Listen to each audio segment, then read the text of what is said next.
What is going on, ladies and gentlemen? Welcome back to another video, and welcome back to the Huey. And once again, I'm flying with my brand new full force feedback stick, which is currently still not available to the general public, so I can't really dive into too many details about the stick itself. However, feel free to subscribe for future videos if you haven't already, and I'm sure I'll do a proper review of this thing because I absolutely love flying it. Like I've mentioned in my previous video, it absolutely transforms the experience.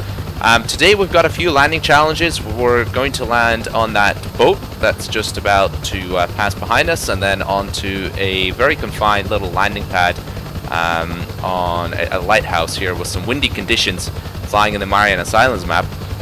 And I've actually managed to tune the stick in a more realistic way compared to, well, reality and how the Huey actually flies for real. And I'm very excited to share that with you because DCS actually has the force feedback information for the stick, for the Huey, so that you can actually play around with it and tune it in a more realistic way. And you actually have a couple of different ways of controlling the helicopter now for ultimate precision. So let's dive into it and I'll show you exactly what I mean. Alright, so you should see a live feed of what I'm actually doing with my hands and the controls, which I thought could be quite interesting. Now, I'm not using a collective, as you'll see, and I will definitely get one day, I think, especially because we've got the Kiowa coming out, the BO105 and the OH6 now by 8-Ball and Thompson, which I absolutely can't wait for. So I think because I'm going to spend so much time flying helicopters, I definitely am going to get a collective. I don't really know which one. If you guys have a suggestion, please make sure to comment down below. I've absolutely got no idea about collectives whatsoever, but I would love to find a good one. Anyway, but today we've just got my trusty old throttle here, and that's going to be our collective. But the stick, I'm going to demonstrate to you now how I've tuned it. Alright, so we're in the Huey here, and as you can see, the Huey has this switch called force trim on or off, on or off. Now, previously when I had tuned my cyclic, I had done it so that it was effectively representing or simulating force trim off all the time, but now I can have it both ways. Gives us a lot of capability and a lot of extra, well, two main options as to how we want to hover the helicopter or have a lot of precision. So let me explain. First of all, with force trim switch on, so it's currently on as you can see, if I displace the cyclic in any direction, it'll just bounce back to exactly the center, right? There is a spring in there. It's not a particularly hard spring. It's nothing like the joysticks that you have, which are spring-loaded at the moment, you know, which you're probably using. And you can tune this spring. That's the good thing about the force feedback system, is that you can choose the dampening and you can choose the rate and you can choose the force, etc. So I've done it to what I think it should be like. Now, obviously, I've never flown a real Huey, but I've spoken to a couple of pilots, you know, that's the way I believe it should be. So it's a relatively light force, but then if, you know, really off-center, there is quite a bit of pressure there. So it would be quite tiring to hover the helicopter or constantly have it under tension in some sort of position. So there's two ways of effectively having a lot of precision.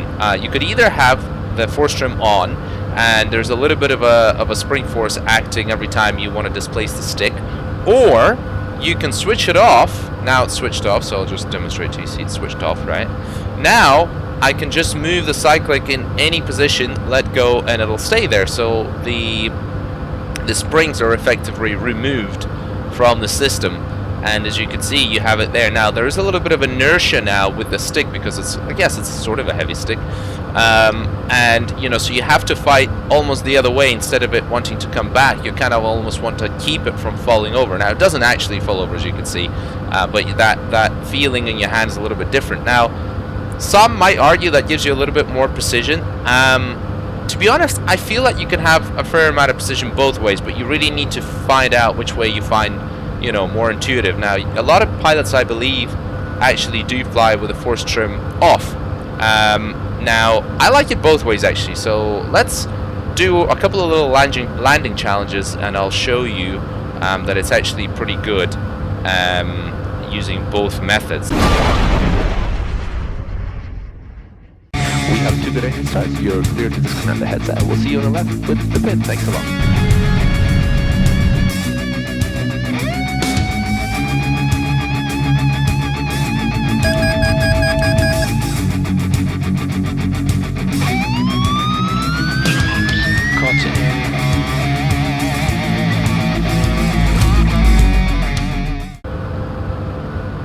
Alright, so first of all, force trim on, bring it into a hover.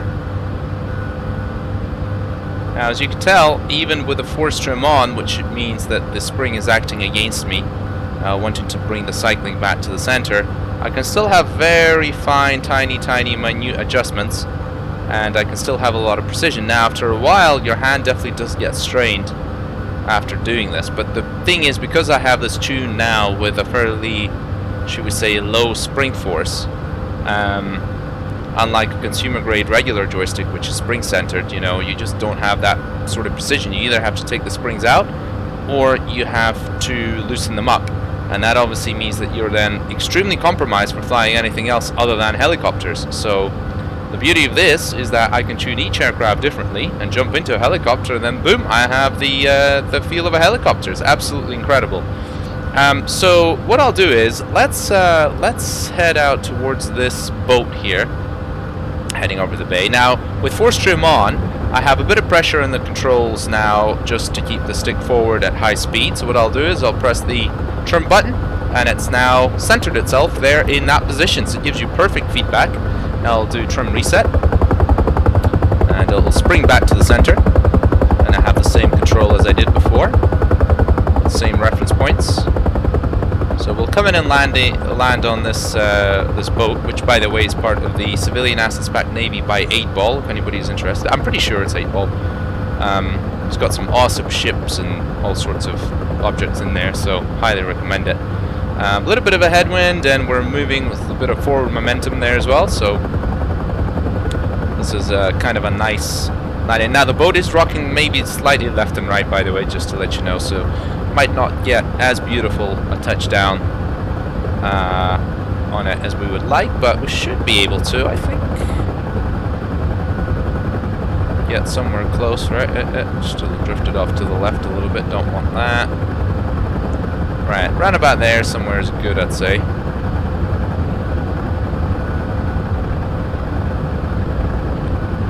There we go. Touchdown.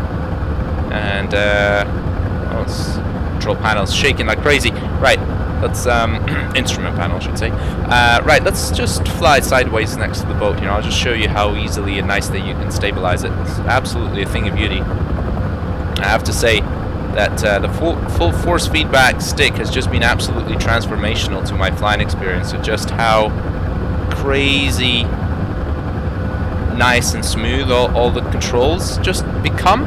Especially flying helicopters. With flying anything is amazing, but you know, especially with helicopters, oh my god, it's just such a difference. Just look at this. It just feels like you've got such precision that you just didn't have before. Now, like I say, the only missing element here is probably VR. If you're flying helicopters, I think that would be better, but you know, I got my reasons for not using VR, although I do think it's the future. Now let's come in and land on this lighthouse, and we'll do it in a different way. We'll do it with force trim off, and I'll show you what that's like. So once again, we gain a little bit of speed. I'll press the trim button, boom, stick is now perfectly centered there, and just, you know, this is so much better. This is how it's supposed to be in real life. Now, I'll press the trim reset button, and we'll come round for a landing here with force trim off. So let's just, first of all, set ourselves up for the landing pad approach here, right there. Okay, so going into a headwind here. Right, so what I'll do now is I'll press the force trim off. I have it set on my HOTAS, or boom, here we go. You can see it on the center console that it's off now. And the feeling now for hovering is completely different, totally different. All the pressure is taken off my hand, and it just feels so light now, but I feel like there's a little bit of momentum and inertia in the stick just because it's kind of heavy, I guess. And it's just a kind of a different feeling. Now, I'm actually not sure what gives you more precision. I think maybe this way gives you a little bit more precision if you get used to it. I mean, both ways do give you a lot of precision, but as you can tell, you know, I can just hover it perfectly there as I'm just, yeah, I mean, it's just so easy. Right, what's not easy is landing on this confined helipad without VR because I don't have the peripheral vision, but we'll try our best. So basically we need to get the rudder pedals just over that concrete there at the end, because the skids are behind us and the helipad is relatively small. So we'll just eke it forward and see if we can do it without making a fool out of ourselves. Right, like I say, in VR with the depth perception, this would be a hell of a lot easier, especially as you get close in, but we don't have that. So around about a little bit further, around about, oh, yeah, a little bit left. There. Okay, there we go. There we go. So yeah, as you can tell, you know, it's quite a challenging spot here to land in this landing pad. But you know, so much easier when you have a decent control setup. And as you can tell, my hands are off the controls now, and that's where the stick is frozen in that position, exactly where I left it when we landed. Now, what I'd like to have done is show you how you can actually land. You see that swimming pool over there? Just to the left of that swimming pool, in between the rocks and the swimming pool. I really wanted to land on there, but unfortunately the object is designed such that if you touch any part of that floor there, it just kicks you off and then you crash and burn. So unfortunately the helipad's the only place you can actually land on this object, where it recognizes that's a hard surface, which is a real shame. But you know, that it is what it is. But anyway, I hope I'm kind of getting the point across that it really, I mean, this is just a totally transformational experience to fly in a helicopter. It's just totally different. So what we'll do now is we'll head back and we'll land in our little landing zone there. Hopefully not screw that up. So if we just bring it up here nicely. And for anybody who's wondering, by the way, this lighthouse, this is not a location. This is not something you can find on the map.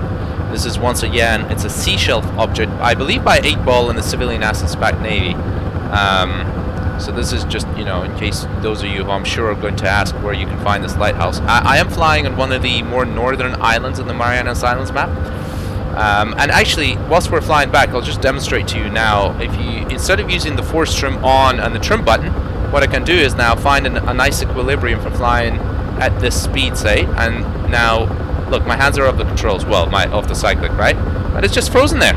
It's kind of like you sort of trimming it without using the trim function, because the force trim is off, and it just makes it so much easier, right? So what we'll do is, we've got a lot of wind coming in from the left here, so right rudder authority is terrible when you make this approach to landing, so that's why I kind of prefer coming in from this side, even though technically landing, maybe, you know, doing the loop in the opposite direction sounds like it would be easier. So right, we'll try and set ourselves up now from this end. This is going to be tough. A lot of wind from the left now, so I'm going to try and land sort of like facing, again, downwind, which I think maybe is not the right way of doing it, but as you can tell, you know, the tail rotor has a lot of clearance on this side, but not towards that outpost, so, or whatever it's called, the tower.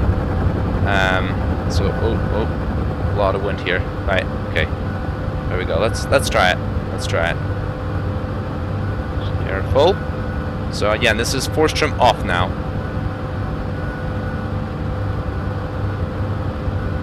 Just gotta be gentle. Oh, I don't know what that was. It just kicked me off the ground almost. But okay, fine.